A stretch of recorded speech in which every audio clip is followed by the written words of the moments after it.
orang kalau akalnya itu berfungsi, insya Allah dia akan dituntun kepada kebaikan. Jadi akal itu adalah petunjuk kebaikan. Wal fahmu wi'aul ilm. Paham itu adalah ruangan ilmu.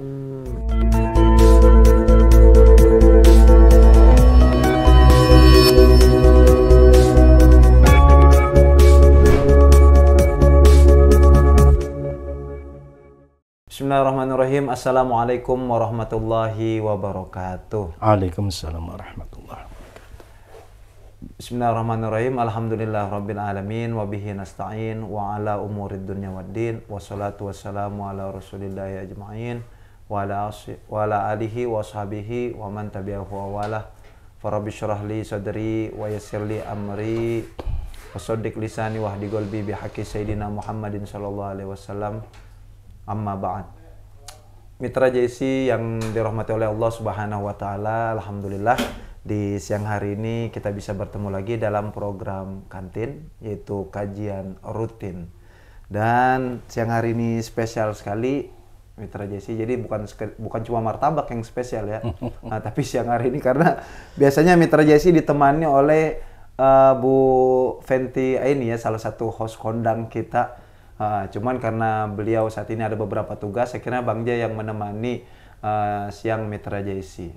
Nah, Mitra JC, banyak sekali kita lihat beberapa kasus atau kejadian kita sebagai muslim gitu. Cuman akhirnya banyak beberapa komentar-komentar, kok sebagai muslim kok tidak sesuai tingkah lakunya dengan keislamannya Mitra JC. Nah, Mitra JC mungkin penasaran kan apa penyebabnya gitu. Dan bagaimana kemudian cara memperbaikinya. Dan alhamdulillah di siang hari ini Bang Jay ditemani oleh narasumber tetap kita, yaitu Dr. Kiai Haji Rohiman MA. Ya, assalamualaikum Kiai. Waalaikumsalam warahmatullahi wabarakatuh. Ya, Bang mungkin Jay. ya alhamdulillah sehat Kiai. Alhamdulillah. Ini romannya cerah banget ini. Insyaallah. Walaupun mendung ya suasana ya. Iya. Kiai, mungkin Bang Jay beri kesempatan untuk menyapa Mitra JC dulu, Mitra. Ayo, tafadhal Kiai. Ya. Bismillahirrahmanirrahim. Alhamdulillahi rabbil alamin. Wassalatu wassalamu ala sayyidina wa maulana Muhammadin wa ala alihi wa sahbihi ajma'in, amma ba'd.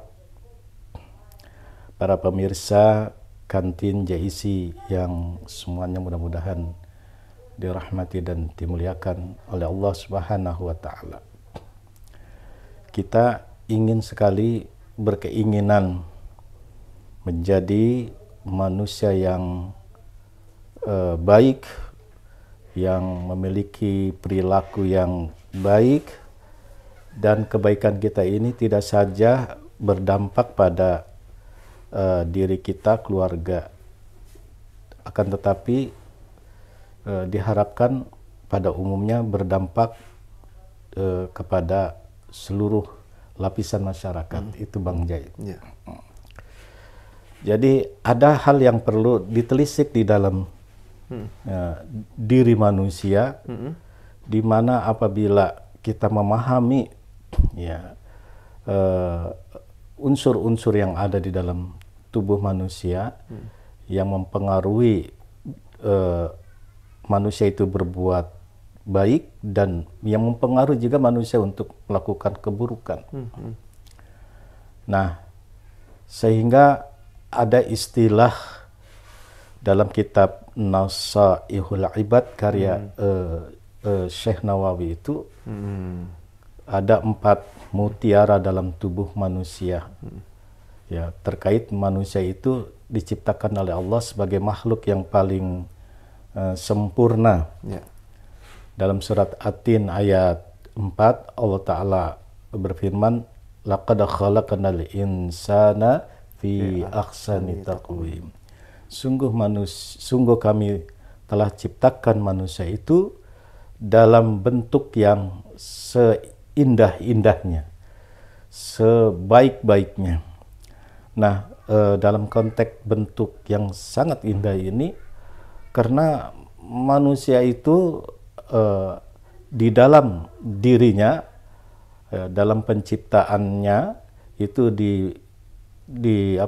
diberikan oleh Allah Subhanahu wa taala itu adalah nafsu, akal pikiran, dan keinginan-keinginan. Nah, inilah yang bisa membedakan mana manusia dengan binatang, manusia dengan iblis atau syaitan. Nah, manakala tiga yang melengkapi diri manusia ini berfungsi semuanya, maka akan terwujud bahwa manusia itu adalah fi ahsani taqwim, dalam bentuk yang sebaik-baiknya. Nah, banyak manusia yang tidak menyadari akan unsur-unsur yang terpenting di dalam dirinya, sehingga dirinya yang sebenarnya jadi manusia utuh, karena pada saat itu dia dipengaruhi oleh nafsu sehingga kelakuannya seperti kelakuan setan.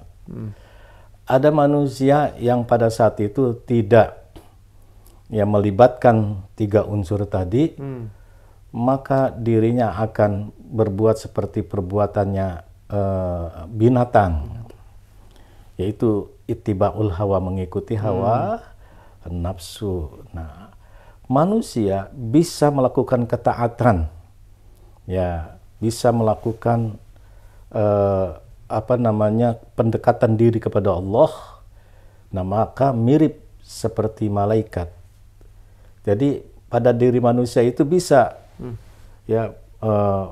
berperilaku malaikat, berperilaku hewan, bahkan berperilaku syaitan.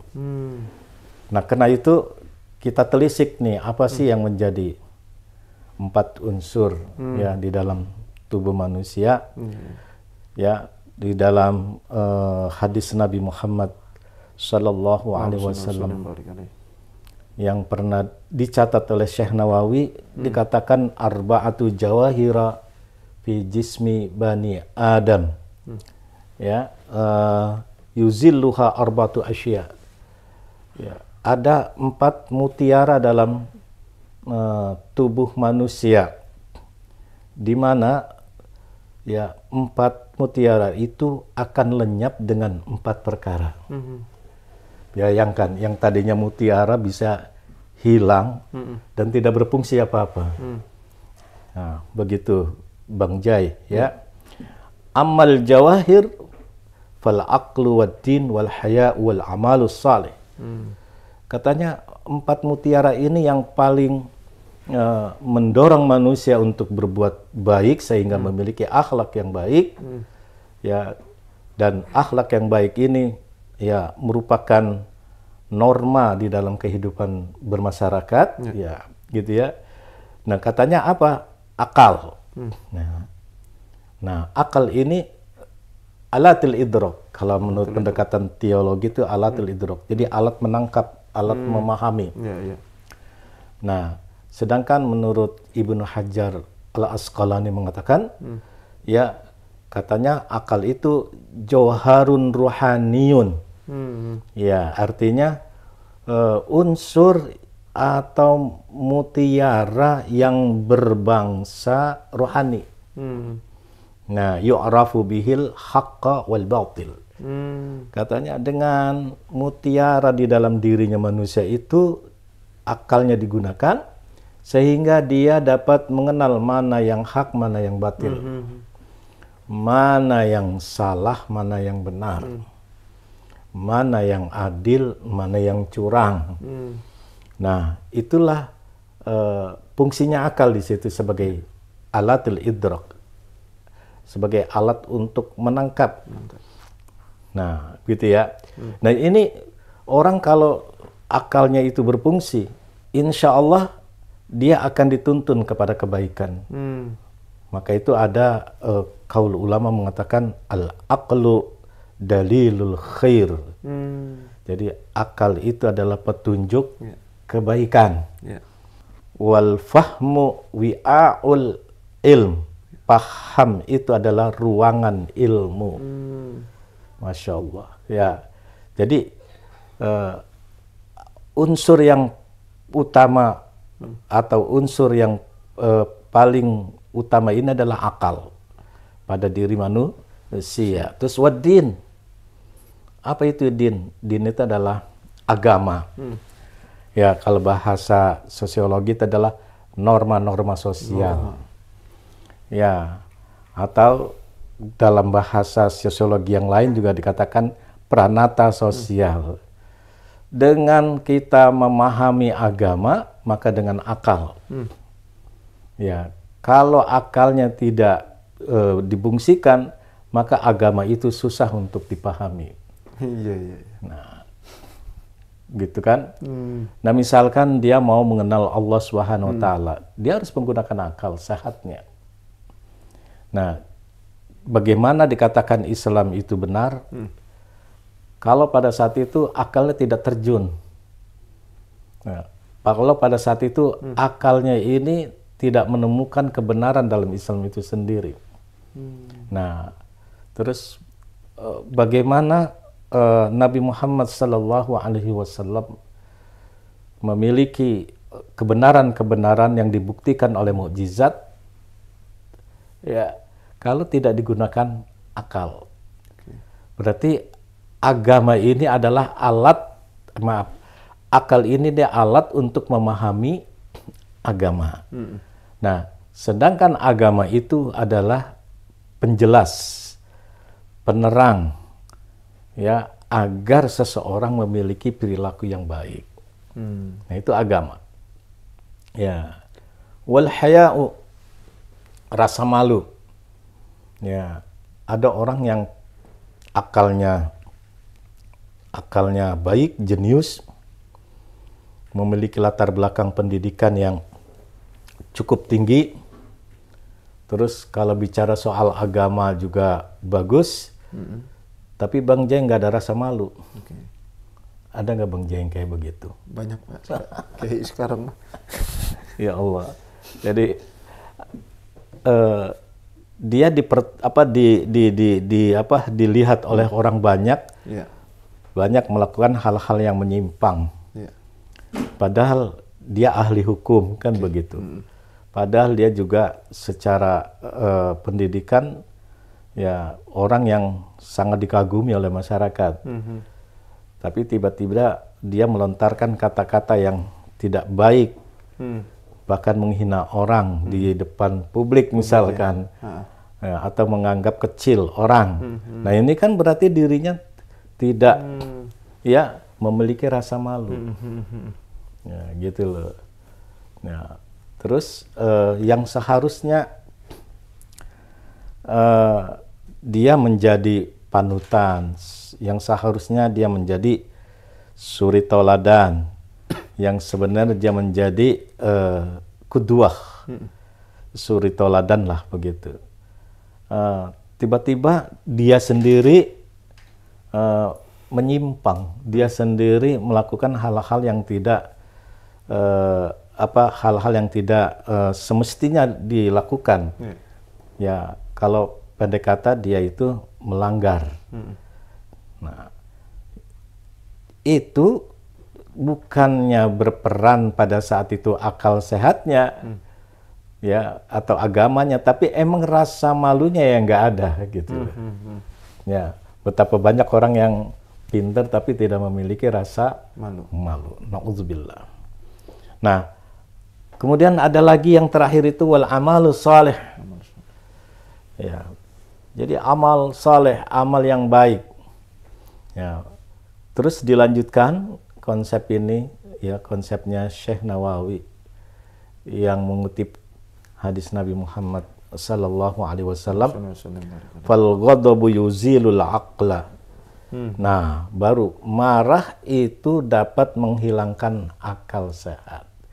Jadi yang membuat buruk kita adalah sifat marah. Karena marah itu adalah emosi yang dimunculkan dalam diri manusia karena di saat itu merasa tidak diuntungkan, merasa ya tidak aman, merasa pada saat itu dirugikan. Nah, itu muncul marah. Nah, marah itu ada yang baik juga. Namun banyak marah yang kadang-kadang membuat pelakunya itu terjerumus kepada jurang kehancuran. Marah yang dianjurkan misalkan agamanya dihina, padahal agamanya sudah bagus dan dia tidak pernah menghina agama orang lain, tapi tiba-tiba dia dihina agamanya, maka wajib marah. Maka wajib marah. Nah, misalkan Nabi Muhammad Sallallahu Alaihi Wasallam itu dihina, maka kita sebagai umatnya wajib marah. Dan marahnya mungkin di sini yang dimaksud adalah marah yang tersalurkan, gitu loh, yang menggunakan kode etik hukum. Ya, misalkan ada orang yang menghina Nabi, nah itu kan bisa kita melakukan tindakan dengan jalur hukum, kan begitu, bukan main hakim sendiri. Nah ini adalah marah yang dianjurkan seperti ini. Terus ada juga marah yang tidak boleh dilakukan. Ya, seperti misal orang yang sudah melakukan kebaikan-kebaikan, sudah banyak menolong masyarakat, tiba-tiba dia menghina, tiba-tiba dia menggujing. Nah, ini kan marah yang tidak dianjurkan. Begitu. Jadi fal ghadab yuzilul aql. Marah itu dapat menghilangkan akal sehat. Ya, kadang kita melihat orang yang tadinya alim, orang yang tadinya santun, karena dia tidak bisa menahan amarah, itu tabiat aslinya muncul. Nampak sekali tabiat aslinya. Ya, kadang marahnya juga nggak jujur. Marah sama siapa, tetapi barang yang ditendang sama dia di depannya atau dilemparkan. Itu contoh marah yang tidak jujur. Itu marah yang tidak jujur. Marahnya sama siapa, cuman korbannya siapa? Itu marah yang tidak jujur. Marah tidak jujur, ya. Iya. Jadi, nah marahlah begitu. Jadi, karena marah ini adalah diibaratkan oleh Rasulullah adalah api. Ya, maka solusinya adalah bila kamu marah, maka segeralah mengambil air wudhu, lakukanlah istighfar, gunakanlah, kembalikanlah fungsi akal pada posisinya. Nah, itu kan dengan cara begitu. Imam Ghazali menyarankan apabila seorang itu sedang pintam marahnya, naik marahnya, bersegeralah pada saat itu ngambil air wudhu, lakukan istighfar, kembalikan fungsi akalnya. Itu solusi yang paling terbaik untuk menahan amarah. Nah, jadi pemirsa berhati-hati dengan sifat marah, karena marah ini bisa merusak akal sehat. Ya, begitu. Wal hasadu yuzilud dina. Nah, yang kedua ada unsur yang bisa merusak perilaku seseorang, yaitu adalah sifat hasad, sifat iri, sifat dengki. Ini dapat menghilangkan agama. Bayangkan, agama ini bisa dirusak dengan sifat dengki. Apa itu dengki? Nah, apa itu iri? Nah, iri adalah perasaan marah seseorang di mana dia tidak senang melihat keberhasilan dan kesuksesan orang lain. Ya, jadi dengki ini adalah marah yang terpendam, di mana tidak suka, tidak senang melihat keberhasilan dan keuntungan orang lain. Dan sehingga di dalam dirinya ada merasa untuk membalas. Itu dengki. Apabila orang yang dimaksud celaka, maka dia akan senang dan merasa puas dirinya. Zolim nggak itu Bang Jai? Zolim. Masya Allah. Iya. Itu dengki. Nah, jadi kena itu dengki ini harus dihindarkan. Karena Rasul mengatakan, iyakum wal hasada. Ya, fa innal hasada yakulul hasanati kama takulun nar al khataba. Ya, kata Rasulullah, jauhilah sifat dengki karena sifat dengki itu akan memakan kebaikan. Orang yang melakukan ibadah, ya beberapa kali dia itu melakukan umroh. Nah, umroh kan sekarang ini kan ya ibadah yang banyak dilakukan oleh umat Islam yang memerlukan uang yang tidak sedikit. Nah, apabila dia pulang dari umroh, dia masih dengki sama orang, iri sama orang, maka kebaikan yang dia lakukan itu akan lenyap. Berarti kan rugi nggak itu Bang Jai? Udah mengeluarkan uang banyak, tapi nggak dapat pahala. Iya, ibarat kita dagang tapi nggak ada untung. Nah, begitu. Iya. Ya, karena di sini hadisnya mengatakan, ya, kama takulun nar al khataba, seperti api itu yang memakan kayu, membakar kayu. Nah, diibaratkan kita ini ibadah banyak, yang bakar itu adalah sifat dengki itu, yang menghanguskan. Jadi kesian orang yang melakukan ibadah namun memerlukan dana yang tidak sedikit, seperti kayak infak, sedekah, menyantui anak yatim, tapi sisi lain dia masih benci sama orang. Terus dia ada rasa iri sama orang. Nah, begitu. Terus wat-tama'u yuzilul haya. Sifat toma katanya ini dapat menghilangkan rasa malu. Nah, apa itu toma?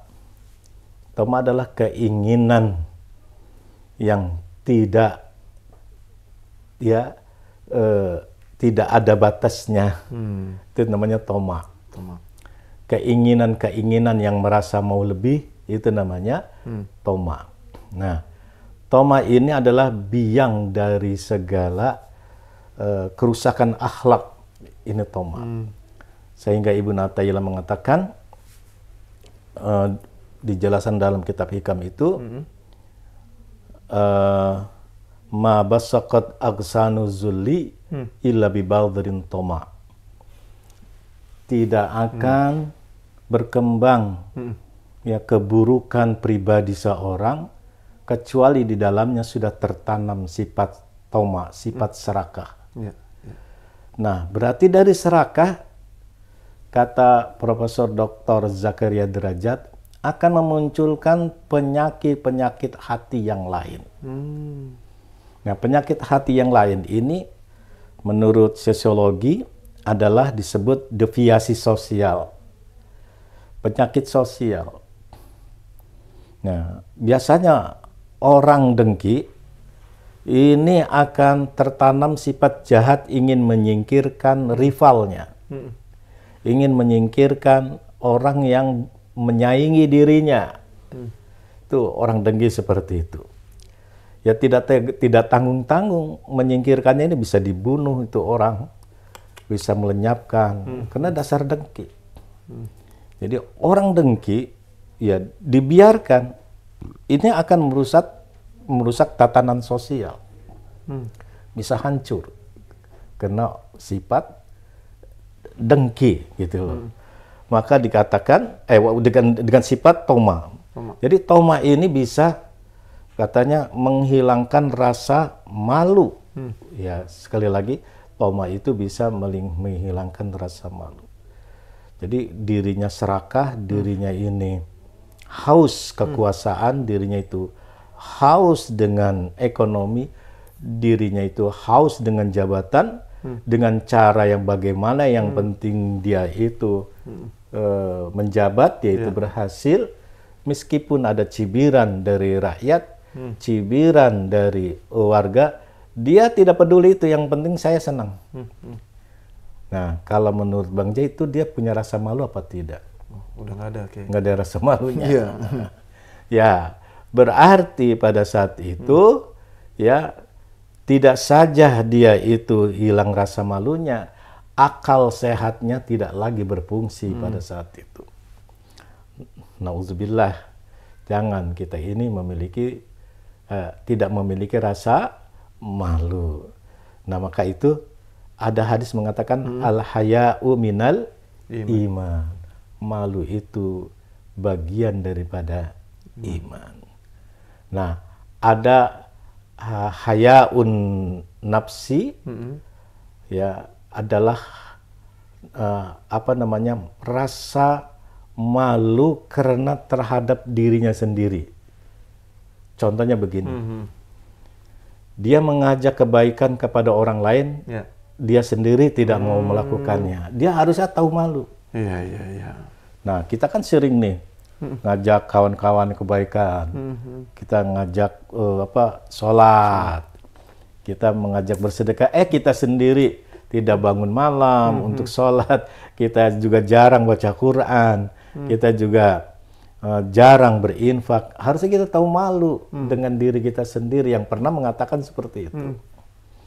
Nah, ada juga rasa malu pada diri, ya, dia dipanggil ustadz, dipanggil guru ngaji, tapi dia tidak mencerminkan pakaiannya. Ada nggak Bang Jay begitu? Ya, ada. Okay. Dan ada orang yang tidak tahu rasa malu dengan dirinya, dia mohon maaf sekali pakai jilbab, ya, lantas dia joget-joget di medsos seperti kayak TikTok, gitu lah. Terus dengan melakukan hal-hal yang tidak layaklah, sehingga auratnya ini tertampak banget, ya, dilihat oleh lawan jenisnya, itu khususnya kaum pria.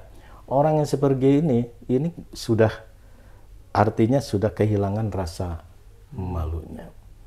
Nah, berbahaya yang seperti itu.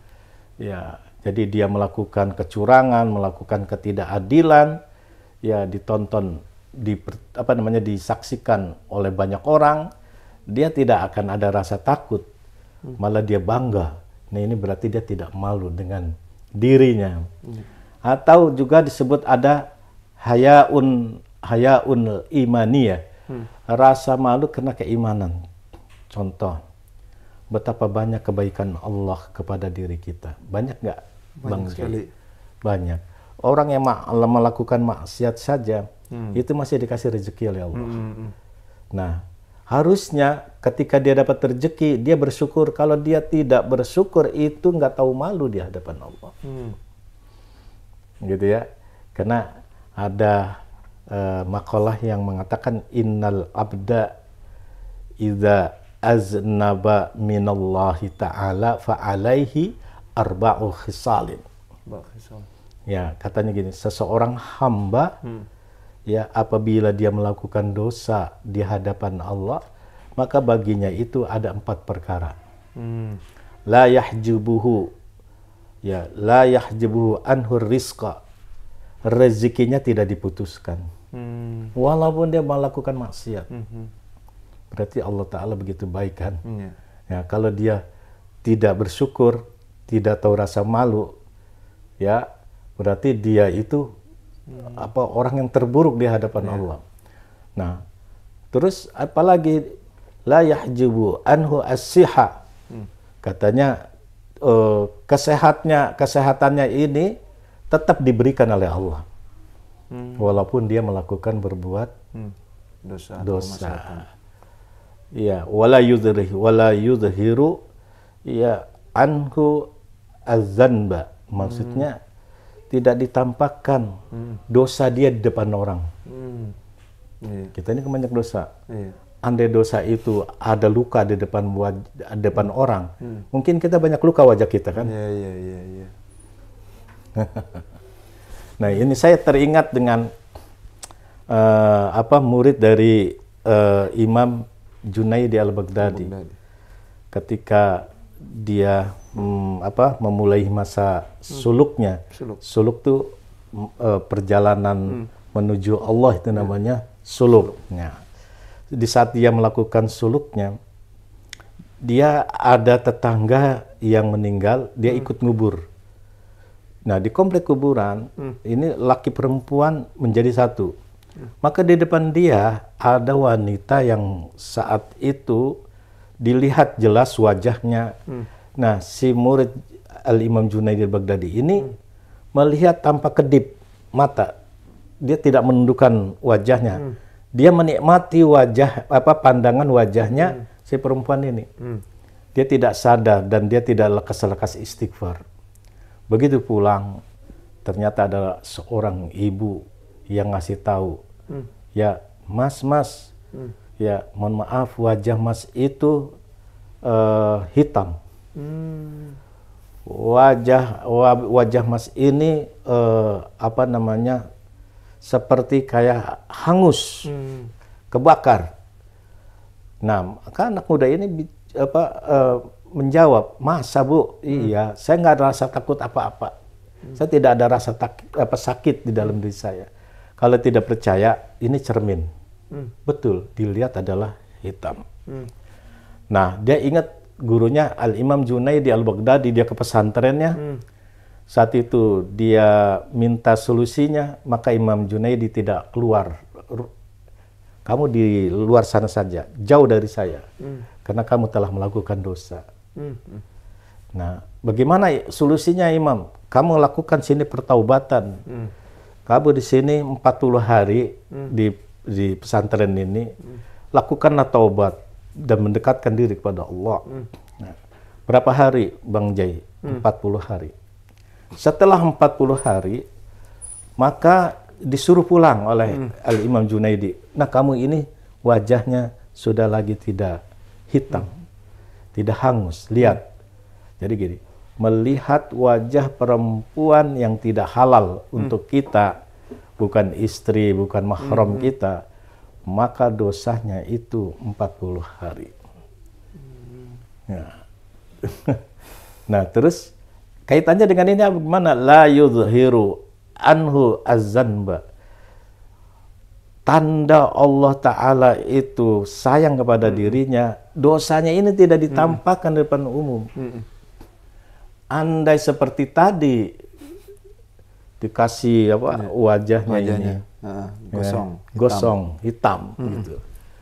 Mungkin orang-orang semuanya akan bertobat. Nah, itu. Nah, jadi ada hal yang perlu diingat di saat orang ya tadi di sini tadi wal ghibatu tuzilul amal saleh. Yang terakhir ini adalah gibah. Nah, gibah ini artinya membicarakan aibnya orang lain. Ya, tuzilul amal saleh, dapat menghilangkan amal saleh. Jadi kita ini punya amal banyak karena gara-gara gibah gitu. Hanya penyebabnya gibah, maka amal yang begitu banyak kita lakukan ini akan lenyap, akan hilang. Meskipun gibah itu tidak dibicarakan secara zahir. Misalnya Bang Jai ini di hati menganggap seorang di dalam hati, dia mah sama saya nggak ada apa-apanya. Di dalam hati nggak diucapkan, itu udah gibah. Ya, misalkan si Fulan nih kelihatannya kalau menurut saya harusnya dia bekerja daripada dia itu kerjanya hanya mengemis segala macam. Menurut saya mendingan bekerja. Nah, seperti itu aja kita sudah tercatat gibah. Nah, ada kejadian ya Syekh Ibrahim Syekh Ibrahim bin Adham itu ketika dia sedang mengajar, kitabnya masih ada di depan. Nah, di depan itu ada pengemis anak muda yang badannya sehat, pakaiannya juga bagus, kerjanya ngemis. Jadi keluar dari masjid, orang dipintain uangnya. Maka Syekh Ibrahim lagi buka kitab, ini anak, ya ganteng-ganteng katanya. Badannya juga sehat. Ya kerjanya ngemis. Ya kalau dia punya akal sehat, ya dia harus menghindar dari mengemis minta-minta seperti ini. Dia harus bekerja. Nah selesai itu, ya dia pulang. Ketika mau bangun malam, Syekh Ibrahim bin Adham ini matanya ngantuk sekali. Sampai dia nggak bisa untuk bangun, dia menyelender di tembok tempat tidurnya. Tiba-tiba di dalam tidurnya itu dipertemukan dengan pengemis anak muda tadi yang ngemis di depan masjid, membawa nampan, isinya adalah daging mentah. Ya, wahai tuan, makan ini. Oh, saya nggak biasa makan daging mentah. Maka dipaksalah si anak muda ini, dia sampai muntah. Dan muntahnya itu emang muntah beneran. Muntah beneran. Iya. Jadi bukan muntah dalam mimpi, tapi muntah beneran. Dia merasa bersalah, dicarilah anak muda itu setelah sholat subuh, dapat anak muda itu jam 11 mau zuhur. Di bawah pohon. Iya. Maka mau dihampiri, dia beri salam. Dijawab anak muda ini dengan Waalaikumsalam. Apalagi wahai Ibrahim bin Adham, kurang puaslah kamu menghina saya? Padahal dia belum minta maaf. Kurang puaskah kamu itu menghina saya? Dia diam. Ya, saya kesini mau minta maaf atas perilaku saya. Tapi saya bergibah sama kamu.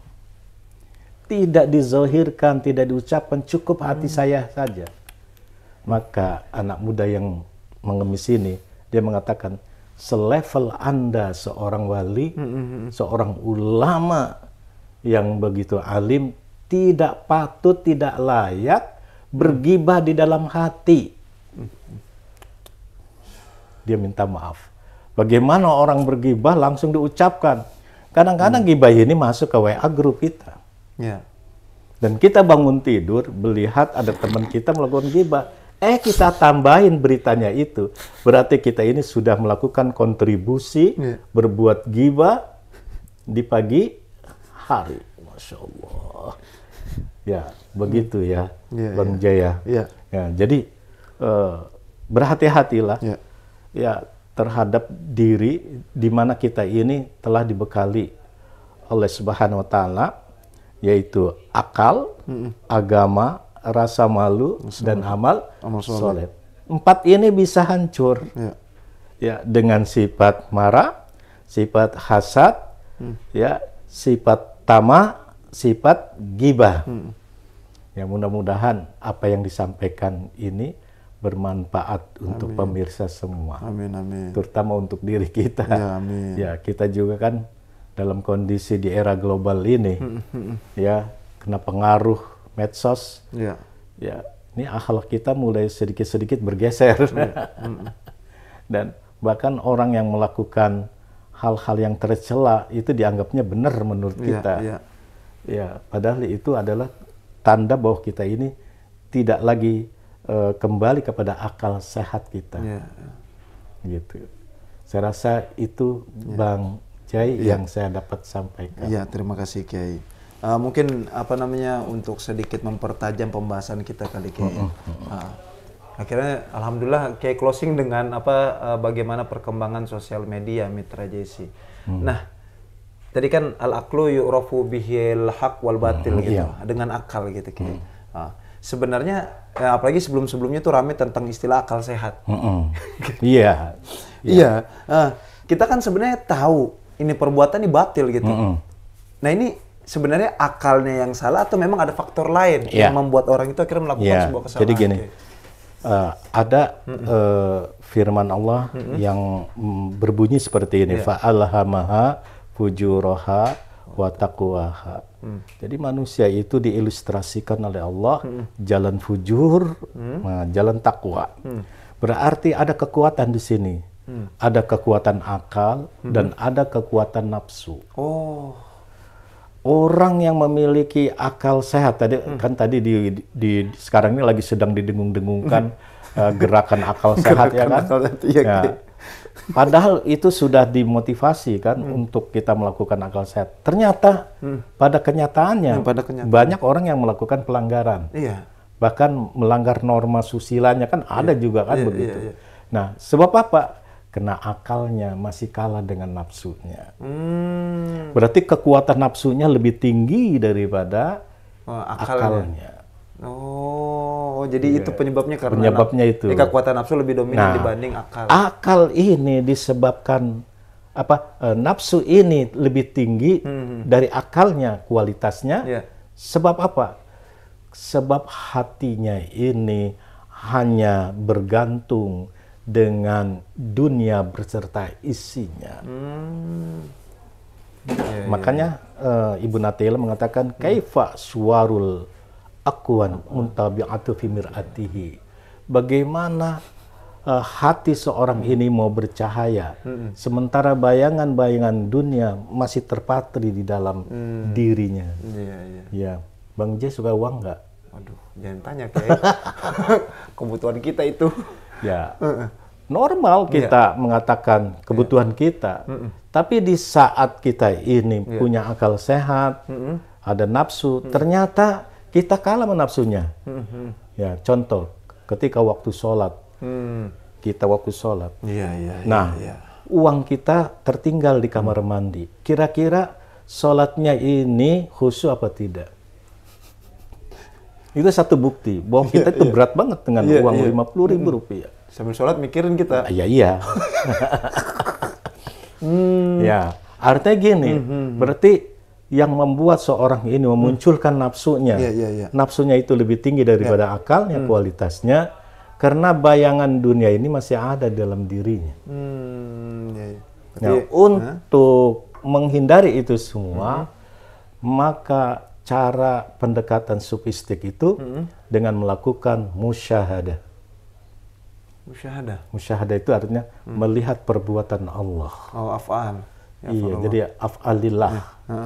Ya, jadi itu musyahadah. Walillahil masyriq wal maghrib fa ainama tuwallu fasamma wajhullah. Jadi palingkan wajahmu di saat melihat dunia beserta isinya. Kalau melihat uang adalah uang, ini belum musyahadah.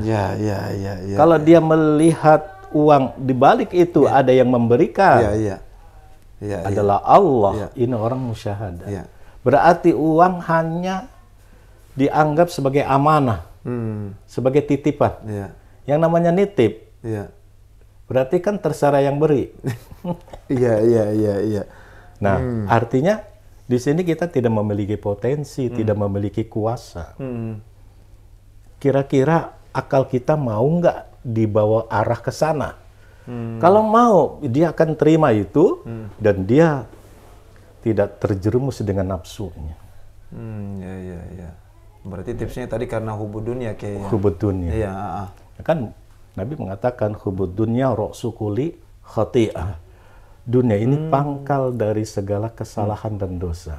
Dan kunci dari biar nggak hubud dunia tadi musyahadah. Iya, berarti orang mestinya terlalu banyak fokus kepada sebab tapi bukan musababnya yang memberi Allah itu tadi. Yang lihatnya rasa, bukan siapa yang membeli rasa. Ya subhanallah ini.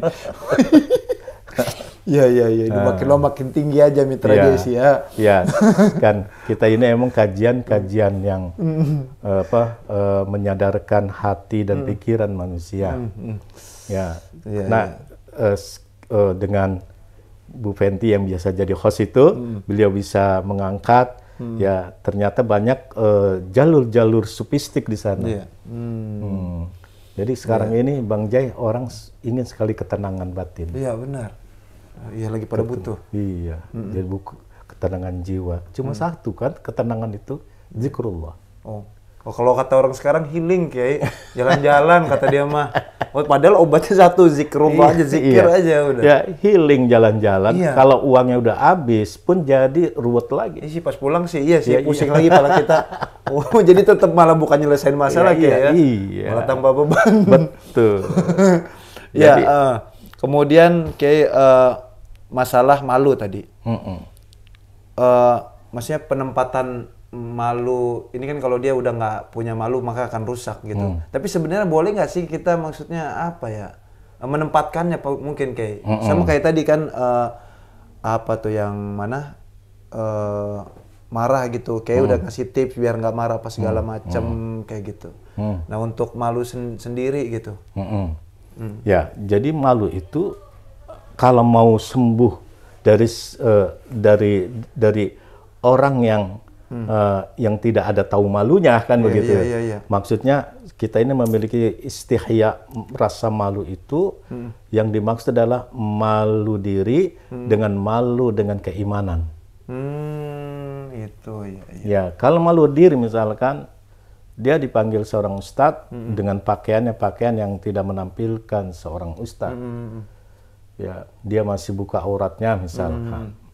Itu namanya dia malu, tidak tahu malu pada dirinya sendiri kan begitu.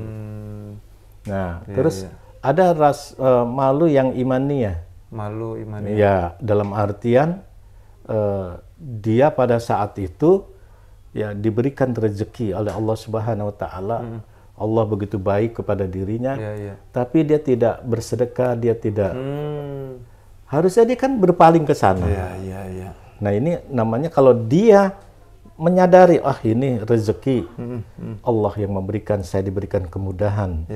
Nah, ini berarti seolah-olah saya diberikan jalan untuk menyadari diri, kan begitu. Nah, dia sedekahkan uangnya. Nah, itu yang disebut dengan malu begitu.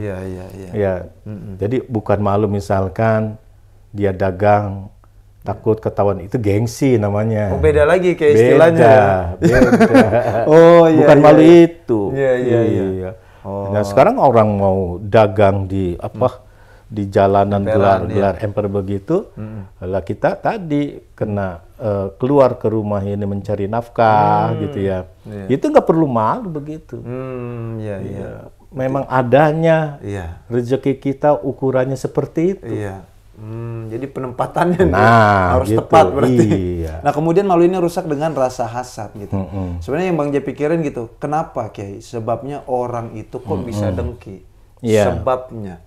Nah, kenapa akhirnya kok kita bisa dengki sama orang? Jadi malu itu bukan rasa hasad tapi tomak. Oh iya tomak ya. Kalau yang hasad tadi? Ya. Yang hasad tadi adalah agama. Oh iya agama, maaf ya. Agama tadi ya rusak jadi, dengan rasa dengan sifat hasad. Nah gini, orang hasad ini tidak percaya bahwa dirinya diberikan karunia oleh Allah. Oh.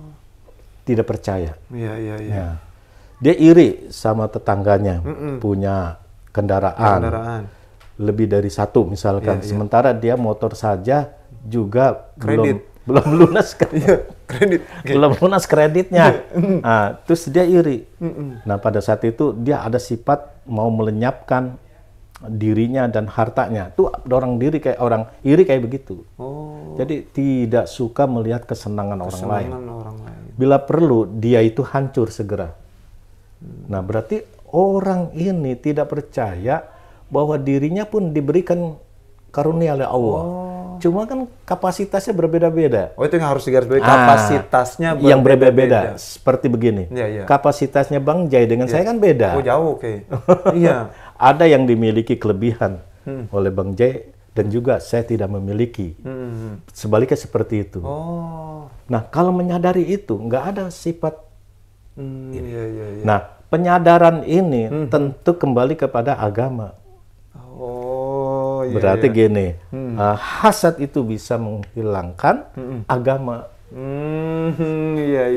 Nah, jadi beragama adalah untuk mengatur mentalitasnya. Kan iri ini kan mental. Mentalitasnya emang begitu orang iri. Jadi kalau didiamkan akan rusak keyakinannya. Ya, apa yang mau diirikan? Sesuatu yang sudah diberikan oleh seseorang itu kan berdasarkan kudratnya, berdasarkan irodahnya, berdasarkan ilmunya. Berarti sesuatu yang sudah terjadi bagi orang maupun bagi kita itu makdur namanya, murad maklum. Berarti kita tidak memiliki perbuatan yang mengasihi, itu adalah hak prerogatifnya Allah. Nah, apa yang mau diirikan dari Bang Jai? Apa yang mau diirikan dari saya? Kan begitu ya. Selesai. Nah, orang yang bilang seperti ini itu yang beragama. Nah, kalau pada saat itu dia tidak dikembalikan agama, maka iri itu dapat merusak agama. Iya, Mantap kan? Kaitannya begitu kayak. Iya. Iya. Kemudian di sini tadi ada apa yang tamak itu? Tamak itu dapat menghilangkan rasa malu. Nah, cuman ada nggak tamak yang diperbolehkan kayak? Nah, ada. Ada. Tamak misalkan menuntut ilmu. Oh. Oh itu, oh iya. Misalkan Bang Jai ada kelebihan karunia Allah, diberikan satu ilmu pengetahuan di mana tidak saya miliki. Nah, saya tuh pengen ya ingin seperti kayak Bang Jai, ilmu kayaknya Pak. Ini juga tamak kan namanya. Iya. Nah, cuma tamak yang dibolehkan. Oh. Iya. Berarti masih ada ya tamak yang dibolehkan. Iya, tamak menuntut ilmu. Menuntut ilmu. Oh, iya. Dan itu tidak ada memunculkan rasa malu. Ya, kalau yang memunculkan rasa malu begini, keserakahan ini memicu hati orang dan pikiran tidak puas. Ya, akhirnya dia mau menuntut uniform. Uniform itu adalah keseragaman hidup. Contohnya gini, Bang Jai punya rumah mewah, mobil ada semuanya. Nah, saya nuntut di dalam hati, saya akan pengen kayak Bang Jai begitu. Nah, karena jalur rezekinya Bang Jai ini normal, saya untuk menggapai ke sana kelihatannya nggak bisa, maka dilakukan secara tidak normal. Menghalalkan segala cara. Itu namanya orang yang tidak tahu malu. Oh, iya. Ya Allah, iya kayak. Jadi makin ini ya dengan sampel-sampel tadi. Iya. Sebenarnya ini masih banyak pertanyaan kayaknya tuh banyak banget, cuman karena tadi udah dikasih batasan waktu iya. ini, kayaknya ntar lanjut di rumah aja ini mah. Ya, kayak mungkin terakhir untuk closing statement untuk materi kita hari ini. Iya. Ya, jadi dengan menelisik hal-hal yang memicu berpotensi buruk di dalam diri kita, maka kembalikanlah fungsi mutiara yang telah diberikan oleh Allah. Apa mutiara itu? Ada 4. Akal, agama, malu, dan amal soleh. Nah, akal kita gunakan kembali untuk memahami sifat-sifat Allah, sifat-sifat Rasulullah, sehingga kita akan memiliki akhlak yang baik. Nah, maka jadilah agama. Nah, ketika kita agama, wajib kita ini taat, ya, menjalankan perintah, menjauhi larangan. Dengan demikian kita memiliki ada rasa malu di hadapan Allah. Nah, dengan begitu kita terakhir ini adalah memiliki amal soleh. Saya rasa itu closingnya. Ya, Mitra Jesse, terima kasih Kiai untuk siang hari ini. Alhamdulillah. Kita banyak sekali nimba ilmu, ya, semoga manfaat untuk kita semua, baik saya pribadi dan maupun Mitra Jesse yang saat ini hadir di ruang TV Mitra. Dan saya mohon pamit, kayak juga mohon pamit dari hadapan Mitra Jesse. Terakhir kami ucapkan al-afu minkum, syukuran kasiran ala ihtimamikum. Wassalamualaikum warahmatullahi wabarakatuh. Waalaikumsalam warahmatullahi wabarakatuh.